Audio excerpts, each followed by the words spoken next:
We are back to our meeting. Sarge, can you please escort Mr. Glenn Hunter to come forward?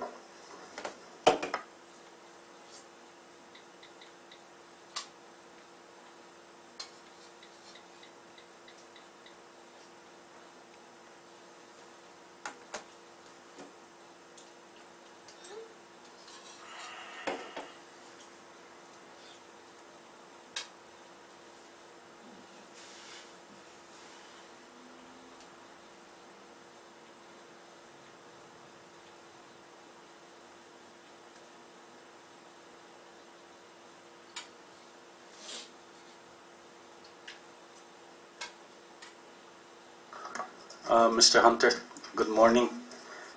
And before I place you under oath, I will allow you the opportunity to offer your public comments.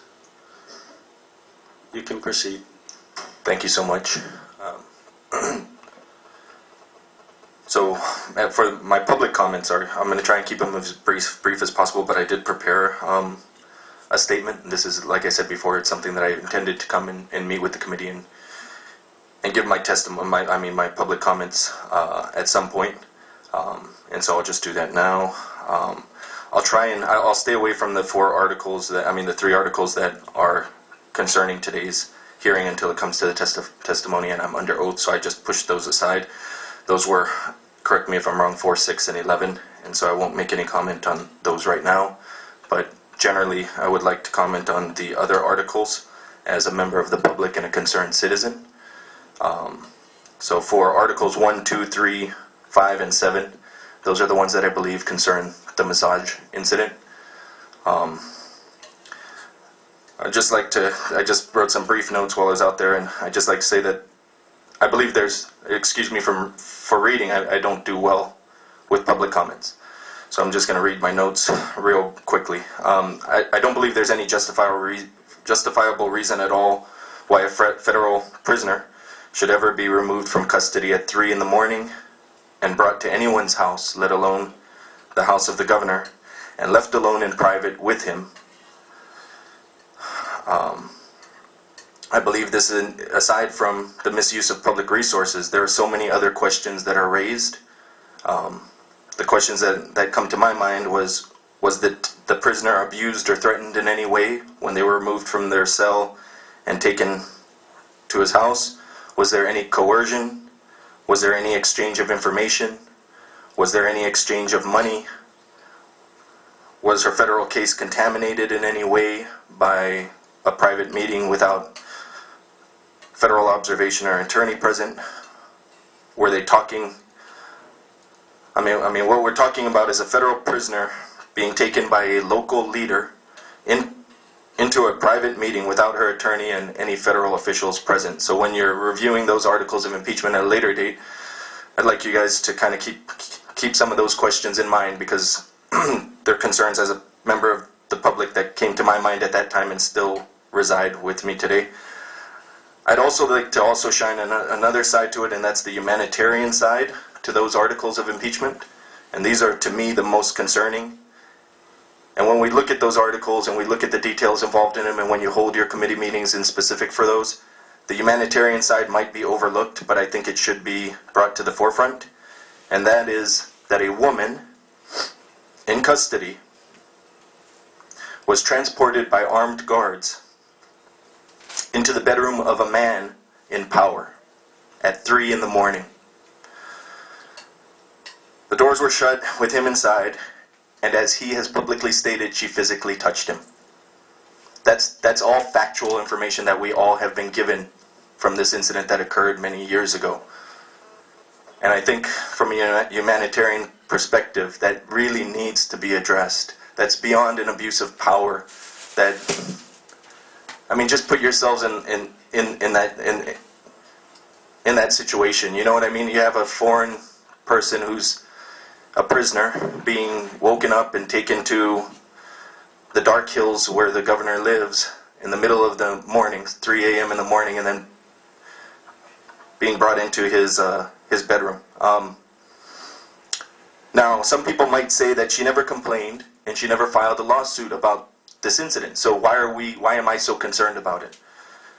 But I have to let you guys know that this was a gross abuse of power by a public official, and there were no consequences that he suffered that followed. So just that happening would strike more fear into this already probably fearful person as it was. So of course they're not going to come forward. It's like any case. If somebody exercises that level or that degree of power, the power to pull you out of your cell and bring you into my bedroom and physically touch me, or whatever it might be, conversation. He said massage, so that's why I keep saying physically touched. I don't know what happened. Nobody knows what happened. But if somebody can show that level of power, then of course there's not going to be any plea for help from that same person who that occurred to. So just some things that I would ask that you keep in mind when you go there. I witnessed a fraction of that, and I'll testify to you guys later about what that feels like to witness something like that, and armed guards in the still of the night type thing. And I'll touch on that later in my testimony. But for now, like I said, I'll skip Articles 4, 6, and 11, and I'll go on to Article 7. That touches on the misuse of the AG's office in defending VTL for those concerns, and that stemmed from the release of a female prisoner. And that goes again to the AG's escape and suggests a pattern of corruption and quid pro quo between the AG and the governor. You help me, I help you. That's been going on for many years. We all know it. He's referred to himself as the governor's attorney. It's a relationship that is anything but just, and it's about putting their own personal benefit above the good of the Commonwealth. So when you guys discuss Article 7, perhaps that's something to keep in mind. My public comment on Article 8 and 16 is in regard to the Mike Atta sole source contract. I'd like to thank you guys for including that in the Articles of Impeachment. Some people have said that no criminal charges were ever brought up for this, and once again, I'd just like to point out that this isn't a criminal proceeding. This is an impeachment trial. You don't need to rise to the level of any criminal charges being done. You just need to show that there was negligence of duty or abuse of power. We all know that the violations were found by the OPA and the Inspector General, and once again, the governor turned a blind eye to those violations and did nothing. Article 9 concerned SDLLC. That's another sole source contract. These two, the ADA and the SDLC, are just two of many if someone looks further into it, all detailing abuses of power, breach of fiduciary duty, misuse of public funds, blatant acts of corruption, and possibly criminal actions. In a small community like ours, the financial burden of this type of corruption is magnified. I want to say this because I know we always talk about politics being magnified and everything being magnified because we're a small island. Somebody mentioned to me a story the other day, and they said what also is magnified is the effects of corruption, dollar-wise, to all of us taxpayers and all of us in the community that rely on the government for services. If this were California and a $160 million contract was sole sourced and it maybe wasn't in the best interest of the taxpayers, the effect on each and every taxpayer would be fairly minimal because you're talking millions of people. Here we have so few people in our community that pay taxes and fund the government that when $160 million or even the $480,000 contract, those two sole source ones that are mentioned in the Articles of Impeachment, when those occur and those corrupt actions take place, they affect the individuals in the community so much more at a greater dollar level. Because when you divide the effects of that type of corruption and you multiply it by how many other corrupt, maybe sole source contracts or contracts that were corrupt, we're talking thousands of dollars being ripped out of the pockets of taxpayers, stolen directly from us, because those are services we will never get because they went to personally enrich certain individuals. And so that's something like, because the levels of corruption are magnified, I just ask that you guys also magnify the vigilance in shutting down the corruption. It has to be. They have to be equal. If the effects are magnified with the corruption, then this impeachment has to be the magnification of the vigilance against that corruption. So I thank you again for including the sole source contracts in there, and I would ask that you consider the magnification level of the effects of those abuse of power. Article 10 is a failure to remove the AG for the Hatch Act violations after the hosting of the party. Once again, this is just quid pro quo, VTL turning a blind eye to patterns of corrupt behavior. I'd also like to point out that when the OPA released the report on the AG's violations to the governor and to the AG. This was the report that was kept secret, the report that led to the AG's flight from the CNMI to, whenever I say AG, I'm talking of Buckingham. That report was a sealed report that went to the governor and the AG, the two parties mentioned in it. Something that you all might want to consider is there is a law in the books that requires that the governor submit within 30 days a written response to the Office of the Public Auditor in regards to that report.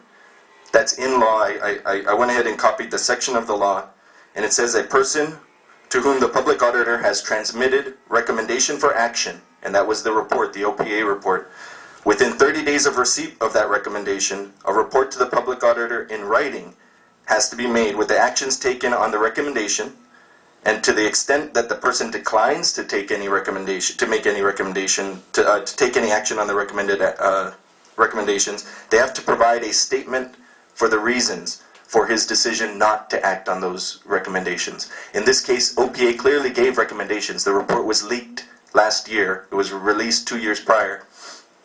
And we all saw that the OPA clearly stated the violations. Those are the ones he's standing trial for now, or should stand trial for. But to date, and to my knowledge, and perhaps you can question the OPA on this when you come to this section, is ask him whether or not the governor ever gave that written statement that's required by law within 30 days, it's time sensitive, to the OPA to tell them why he refused to take any action on the violations committed by his Attorney General. That's of utmost importance because from my concerned citizen side, I think that actually could stand alone as an additional article of impeachment. His failure to follow the law. Again, an abuse of power and a neglect of duty. Articles 12, 13, and 14 are already passed, so I won't address those. Article 15 was the failure to remit the contributions to the fund. That's a subject that's near and dear to my heart. I'd just like to say, as far as that's concerned, that even after a judge tells him that what the holiday, the 19-month holiday, was unconstitutional, for him to continue to not remit the full employer and employee contributions is just, again, a blatant disregard for doing what's right and what's just. And if the fund had all those contributions that were withheld over those 19 months and the full contributions made since, they wouldn't be in the situation that they're in today. And that's clear and simple. Now, would they be fully funded? No. But to have 500 or 600 million in the retirement fund today would be a completely different case than the 200 million that's there today, less the 100 and some million that's being pulled out. So that's a major violation, I think, and it's one that the judges are dealing with now, and I'm sure a lot more will come of it.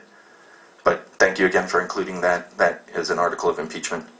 I just also like to talk to all the members of the committee and just remember that what we're dealing with when it comes to impeachment is,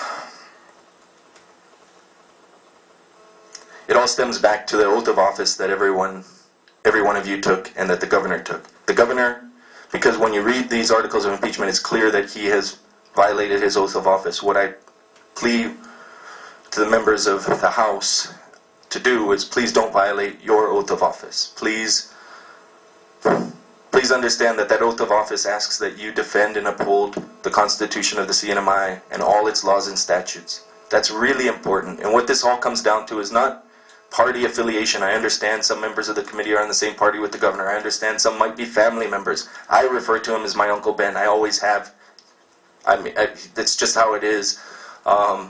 This isn't about race. This isn't about outsiders and whatever it is. This really is all about, and these proceedings are all about, is what's right and what's wrong. And I ask that you all, when you read these articles, kind of step back if you can. I know it's difficult, from all those connections and ties you have, and address the articles from that simple perspective. Is the action that's detailed in this article right, or was it wrong? And if it was wrong, then please, please, please do what's right and send this to the Senate and allow the governor his chance to defend himself, to stand before the Senate and defend these allegations. So I guess that's my public testimony. I'm sorry for taking so long on it, but I just really felt the need that to to give my public comments on this impeachment process, and I encourage all people, if they're watching on TV, to come up here and also give their public comments. I think as members of the public in such a grave circumstance that we're in, it's important that the public come out and share their feelings on these articles of impeachment with your committee, either through email or through letters or through coming up here and giving public comment. I know it's hard. I hate public comments, but I think it's something as citizens we have to do as well. So now I'm ready. If you'd like, I can be sworn in and give my testimony to the other articles that you're dealing with today. Thank you again. Thank you, Mr. Hunter.